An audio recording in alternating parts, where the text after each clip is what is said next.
10:15 de la mañana y continuamos en esta segunda hora de Cita Éxitos. Vamos a prestar atención al siguiente tema.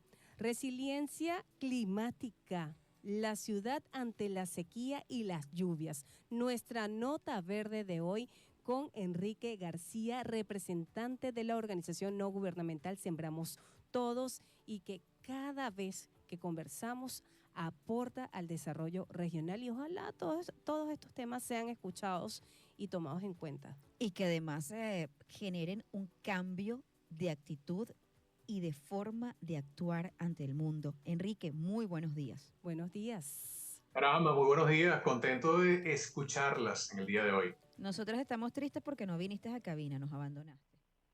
Es que estaba muy lejos. Bueno, sigo estando. Entonces aproveché que tenía una conexión rápida para hacer el enlace. Hablemos de la importancia de la resiliencia climática y pues cómo se comporta o cómo debería comportarse la ciudad ante la sequía y las lluvias. Anoche en Maracay, en Mario Briceño, sí, en Mariño, en varios municipios del estado de Aragua, pero también en el país se registraron fuertes precipitaciones. ¿Cómo comportarnos? ¿Cómo se comporta la ciudad? ¿Qué pasa? ¿Qué podemos hacer? Bueno, vamos a empezar definiendo rápidamente lo que es la resiliencia climática. Eso es como la capacidad, en este caso, bueno, aplicado a la ciudad, de lo que es el sistema social, lo que es el sistema económico, el mismo ecosistema, de adaptarse y recuperarse del impacto del cambio climático. ¿Qué tuvimos en Maracay anoche? Un ejemplo de algo que no tiene resiliencia climática. Nosotros apenas estamos sufriendo unas lluvias que digamos que son un poco, es más, no puedo llamarlas atípicas, porque son más bien normales en estas temporadas, y resulta que la ciudad no está preparada para esto. La mejor definición es que vimos enormes espacios anegados, vimos una gran cantidad de zonas que quedaron sin electricidad, otras partes que todavía ahorita están pasando trabajo con problemas de agua que se les metieron en las casas. Y así. Entonces, ¿hacia dónde vamos? O sea, nosotros tenemos que adaptarnos a algo que ya es inevitable. O sea, el cambio climático llegó para quedarse. En esta situación, en esta circunstancia, el gobierno no solamente es el que tiene la batuta, sino que también el ente privado. Porque si nosotros construimos casas, por ejemplo, en áreas que son vulnerables a deslaves o son vulnerables a anegación, pues esas áreas se van a ver afectadas en circunstancias como las que vivimos ayer. Y eso es perfectamente evitable. Fíjense que hay otra cosa que es muy importante que no la quiero dejar por fuera, que es el mantenimiento de la ciudad. ¿Qué me refiero a esto? Porque nosotros, antes del proceso de lluvias, tenemos que mantener el alcantarillado limpio, los drenajes despejados. Las zonas vulnerables, por supuesto, hay que tomar medidas previas. O sea, si hay gente que está construido o ha construido en zonas que son vulnerables o son zonas prohibidas, por ejemplo, como la zona de seguridad del Parque Nacional Henri Pittier, mira, lamentablemente tienen que ser desalojados. No solamente porque no están en una zona que les corresponde, porque el Parque Nacional es un ente sagrado, en este caso ante la ley, sino que estas personas están en un riesgo directo de perder sus enseres, en el mejor de los casos, cuando lleguen, por ejemplo, las lluvias, porque hay personas que piensan que construyen al lado de una quebrada que mide 40 o 50 centímetros de ancho y es un hilito de agua, y no se dan cuenta que cuando llegan las lluvias, esa misma quebrada puede tener 2 o 3 metros y tener quizás hasta 1,5 metros más de profundidad. Sí. Algo que me preocupa muchísimo también, Enrique, tiene que ver con, por ejemplo, ayer cuando salía de la radio, sabemos que la radio queda en una zona céntrica de la ciudad, pues me tocó atravesar. Y baja. Céntrica y baja, exactamente. Y con mucha basura alrededor a eso iba, pues me tocó recorrer varias calles de la ciudad y me preocupa ver la acumulación de desechos sólidos en las esquinas, en las aceras. De hecho, ayer hice una publicación y varias personas me comentaron, pasa por aquí, pasa por allá para que veas los cerros de montaña. ¿Qué ocurre? Cuando llueve, pues esto es arrastrado por el agua y termina congestionando más la ciudad y el sistema de drenaje se colapsa. De hecho, para acompañar antes de darte la palabra, Enrique, vamos a invitar a través de @borolaki, @kenjimillan_s a las personas que vean basura en la calle, vamos, etiqueten y sembramos todos. Y compartimos. Y lo compartimos porque bien. Enrique está diciendo algo que es conciencia ciudadana, desde no botar basura, por supuesto, en las canales, pero hay algo que se llama, ¿cómo es? Dirección de mantenimiento urbano. Hay algo que se llama el servicio de recolección de basura. Y bueno, vamos a ver cómo se está gestionando eso aquí en Girardot, porque en otros municipios hemos visto, de hecho, los esfuerzos. Pero eso que dice Enrique de mantenimiento urbano es esencial. Y bueno, vamos a ver quién ve las cuadrillas en la ciudad. Es un tema de planificación, es un tema de gerencia, es un tema de cultura, porque en efecto, no es solo... Es un tema de prevención. De prevención. O sea, exactamente. Si nosotros, esto lo podemos aplicar incluso al mismo problema que tenemos con los incendios forestales. Si usted se preocupa en prevenirlos, o va a disminuirlos al mínimo o sencillamente los va a eliminar de la ecuación. Y entonces fíjate otra cosa que no quiero dejar, ustedes que están conmigo en este momento y los que nos están escuchando, es muy importante que nos vemos por fuera. Nosotros estamos pagando los platos rotos de los incendios forestales de verano. ¿Por qué?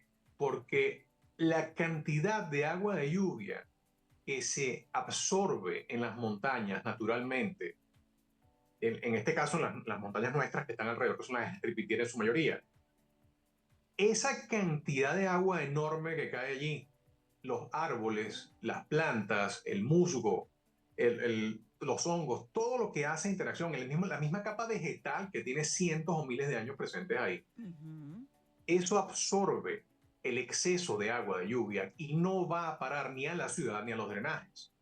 Entonces, cuando tú sacas de la ecuación a esos árboles, que de hecho los sacamos, y digamos en global, de la ecuación cuando fueron los incendios forestales que afectaron miles de hectáreas en el Ripidiera. Nosotros formalmente medimos alrededor de 5.000, pero yo puedo decirles con toda conformidad que lo más probable es que deben haberse quemado más de 20.000 hectáreas en el Henri Pittier, porque estos fueron los incendios peores en los últimos 50 años. Sí. Entonces, ¿qué pasa? Toda esa agua, ¿dónde va a parar? Va a saturar el sistema de aguas de lluvia y de aguas servidas de la ciudad, va a saturar en los espacios de la ciudad, tanto los verdes como los que están ocupados por estructuras, y efectivamente los resultados están a la vista. Entonces nosotros tenemos que tomar medidas. Mira, empezando porque a nosotros siempre nos ha encantado, y yo creo que es una máxima de este programa, que es aportar soluciones. Sí, señor. Y yo creo que es allá donde tenemos que ir. Nosotros tenemos que empezar por desarrollar infraestructura verde. ¿Y a qué me refiero por eso? A que tenemos que incrementar los espacios verdes, las áreas recreativas. ¿Por qué? Porque cada árbol puede estar, un árbol adulto, por ejemplo, puede absorber hasta 200 litros de agua con un solo día, dependiendo incluso de la especie, que hay unas que lo hacen más que eso. Otra cosa es que estos árboles ayudan a preservar la integridad del suelo, porque las raíces precisamente necesitan de soporte e impiden que haga un proceso de liquefacción con la lluvia o de saturación excesiva con la lluvia. La otra cosa que no es menos importante, esa otra cosa que no es menos importante, vamos a hablar después de este tema musical. Estamos conversando con Enrique García sobre la resiliencia climática y la ciudad ante la sequía y las lluvias. Si usted quiere participar, lo puede hacer a través de Éxitos 931, @KenjiMillanS, @Borolaki. Son las 10:24. Escuchamos un tema musical y regresamos con más de esta conversación. Melodías de siempre. Cita Éxitos con Carla y Kenji. De 9 a 11 de la mañana. Circuito Éxitos. Sonidos en primera fila. Melodías de siempre. Tiempo de éxitos con Wilmer Raven López. De 11 de la mañana a 12 del mediodía. Circuito Éxitos. Sonidos en primera fila. Melodías de siempre. Destino Éxitos con María Eugenia Delgado. 10 de la mañana, 3 de la tarde y 7 de la noche. Circuito Éxitos. Sonidos en primera fila.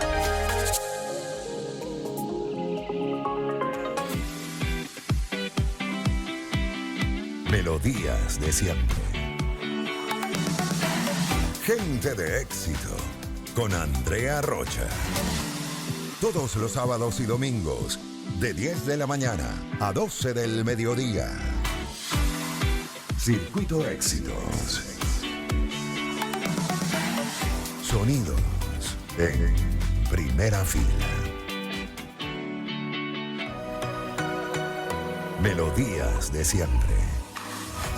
Menú Éxitos con Yanely Méndez.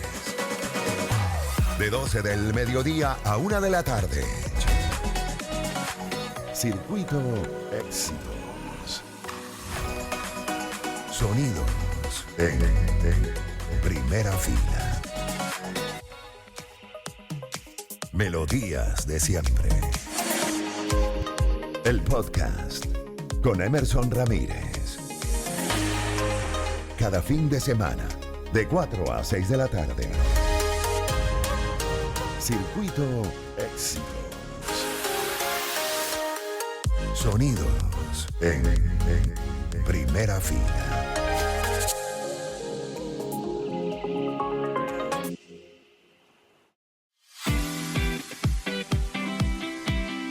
Melodías de siempre. Cita Éxitos con Carla y Kenji. De 9 a 11 de la mañana. Circuito Éxitos. Sonidos en primera fila. Melodías de siempre.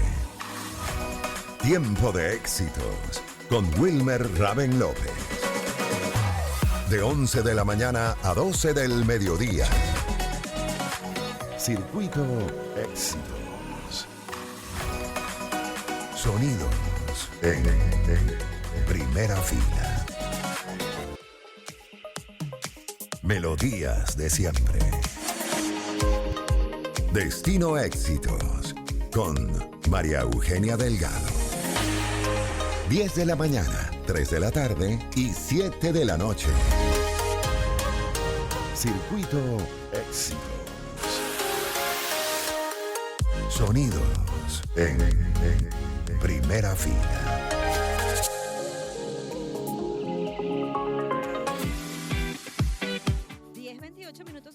Continuamos con más de esta sección Nota Verde, conversando con Enrique García, quien es miembro de la ONG Sembramos Todos. Nuestro tema del día, resiliencia climática y la ciudad ante la sequía y las lluvias. Estábamos hablando de varios elementos y quedamos con uno pendiente en este tema. Enrique, continuamos. Sí, bueno, quedamos con algo más de uno pendiente, porque estábamos hablando de lo que es la parte de la recolección de los desechos. Y piense que es tan importante que esto trastoca a todo lo demás, porque fíjense que lo que comentaba Carla en el segmento anterior, todos estos desechos que quedan en la calle apenas comienza a llover, ¿a dónde van a parar? A los drenajes. ¿Qué hacen? Bueno, los obstaculizan. Una vez que quedan obstaculizados los drenajes, así sea por lo mínimo, que los reduzcan a la mitad de la capacidad del drenaje, en lo que es el flujo de agua, esto inmediatamente va a afectar a las calles. Y fíjense que las anegaciones no se hicieron esperar. Ahora bien, ¿qué es lo que podemos hacer? Eso es lo que habíamos quedado. Nosotros, primero habíamos hablado de lo que era la parte del desarrollo de la infraestructura verde, que eso es sumamente importante, o sea, involucrar a la naturaleza dentro de las soluciones, porque justamente allí es donde se hace sostenible. Y el mantenimiento resulta que es mínimo, y los resultados son mucho más duraderos que comenzar a construir una cantidad de cosas que pueden incluso quedarse cortas con el tiempo. La otra, que no es menos importante, lo que es la planificación y gestión de agua. O sea, mejorar, por supuesto, los sistemas de recolección de agua de lluvia, y de las aguas servidas, porque no podemos dejar de lado que el lago de Valencia recibe no solamente las aguas de lluvia que vienen de la ciudad y de la montaña, sino que también recibe las aguas servidas de la ciudad prácticamente sin ningún tratamiento. De ahí que el agua del lago es de todos colores en algunas partes. Si uno pasa por acá por encima. La otra cosa es que tiene que haber, y eso es algo muy importante en lo que es resiliencia climática en las ciudades, acceso al transporte público. Nosotros tenemos unas grandes fallas del transporte público que tienen que ser corregidas porque esto precisamente funciona con lo que es la eliminación de la dependencia de los vehículos privados y por supuesto lo que estamos es, por un lado, quitando emisiones, que es muy importante para mitigar el cambio climático, porque si tú tienes un autobús que lleva 30 personas, puedes tener hasta 20 vehículos menos pequeños en la calle funcionando, incluso motos, o puedes tener incluso otro tipo de carros, por ejemplo. Entonces, la otra parte de esto es lo que es el fomentar la participación ciudadana, porque aquí no se puede hacer nada que se quiera mantener en el tiempo si no hay inclusión del ciudadano en eso. Si el ciudadano no se siente involucrado, si no se ve inmiscuido en este asunto de la mitigación del cambio climático, pues sencillamente le parece como algo ajeno y no le importa. O sea, no va a ser tan, vamos a decirlo, colaborativo como podría ser en otras circunstancias. Enrique, y haciendo una retroalimentación, porque en Cita Éxitos queremos generar conciencia. ¿Usted ha pensado qué significa la palabra conciencia? Conciencia es tener conocimiento de. Tener conocimiento de, y a eso es lo que vamos. Si no tenemos conocimiento de cómo generar soluciones, no lo podemos hacer posible. Y más allá de generar soluciones, Kenji, si no tenemos el conocimiento de cuáles son las consecuencias de lo que estamos viviendo en la actualidad, de cuáles son las consecuencias de nuestras acciones, pero también de nuestras omisiones. Y es preciso eso, porque al principio es posible ya a este punto revertir los efectos del cambio climático, porque se habla y lo vemos muy lejos, pero eso está aquí. Por ejemplo, la señalética, las campañas de educación. ¿De quién es la responsabilidad? La tala de árboles. Si usted hace un breve recorrido en nuestra bella Avenida Las Delicias, aunque no solo el Estado de Aragua es la Avenida Las Delicias, pero hablando, por ejemplo, de la canal que está hacia la cooperativa, la cantidad de basura, los árboles talados, mantenimiento urbano, ¿dónde está la Contraloría y la fiscalización de esos permisos para construir en zonas de alto riesgo? Porque eso continúa. Entonces tenemos que generar conciencia de, y quienes tengan esa responsabilidad tienen que tener conciencia de, para que esto no siga sucediendo. Es que allá es donde voy. Ese es el punto que viene, la educación. Nosotros tenemos el gran excluido de la educación primaria, secundaria, universitaria, lo que es la educación ambiental y la educación orientada hacia, precisamente, el cambio climático. ¿Por qué? Porque no hay interés. O sea, es como que eso no es importante. ¿Y cómo no va a ser importante el hecho de que nuestro planeta está cambiando rápidamente? No solamente las temperaturas, que les voy a hacer un comentario entre paréntesis. El 22 de julio pasado fue el día más caluroso del planeta que se tenga registro. ¿Ustedes tienen idea de lo que eso significa?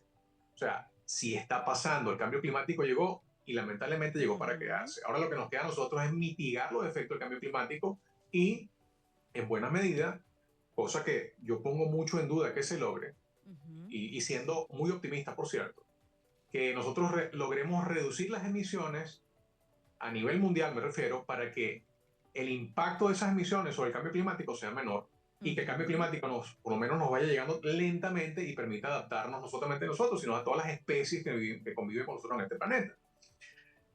Ahora bien, siguiendo con los puntos de qué tenemos que hacer. O sea, dijimos que la educación, eso tenemos que incluirlo.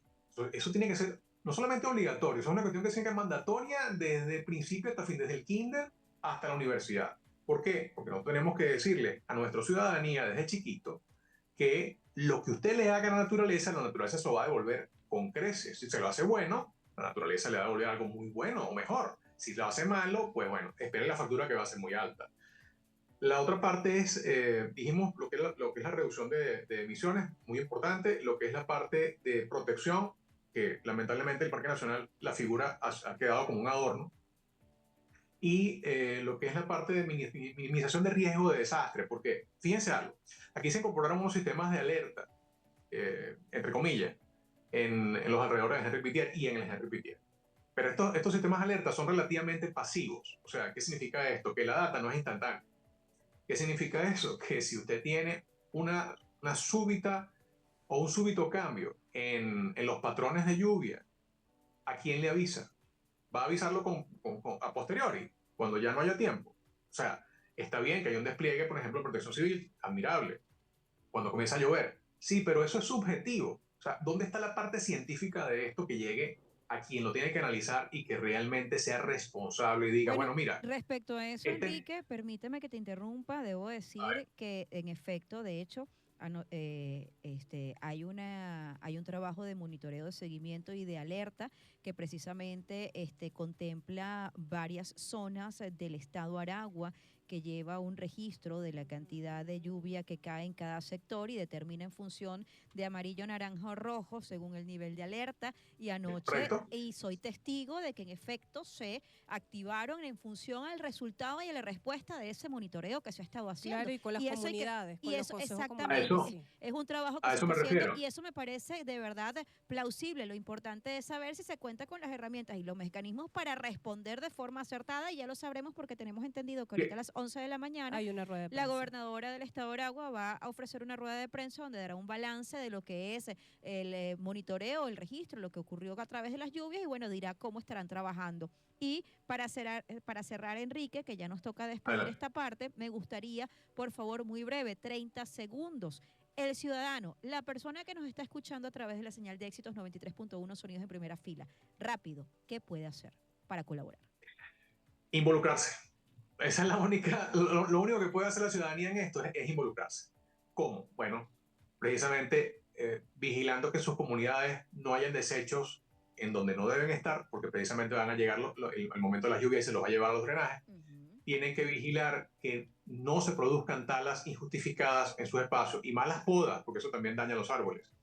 Tienen que involucrarse adicionalmente en jornadas y en campañas que sean de consecuencias verdes. ¿En qué sentido?